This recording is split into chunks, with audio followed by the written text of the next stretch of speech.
हे मामा बघा गारगार खिसायला आलाय काय कोकणीच येतोय. आणि आम्ही शाळेला असलेल्यापासून मामा यायला आलाय. हे किती वर्ष झालं माहिती आहे? लय वर्ष झालं येतोय. हे दोन पोरं पण आहेत बा. यासनी ऊन लागायला आले लय. आता उष्णता लय वाढल्या काय.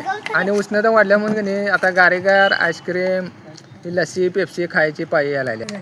किती 50-60 वर्ष झाल्या. आता तिकडनं किती 10 वर्षाचा होता तेव्हापासून निघालायचा. हा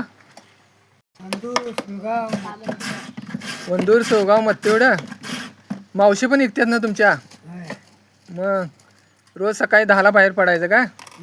बर. पाऊस लागा नाही काय नाही त्यामुळे उकाडा चालू झाला आहे आणि लय गरमी व्हायला लागली. त्यामुळे आता गारीगार खायची पाळी यायला आल्या. इथं गारीगार सगळे खायला उभं राहिल्यात. मी पण आता खालोय.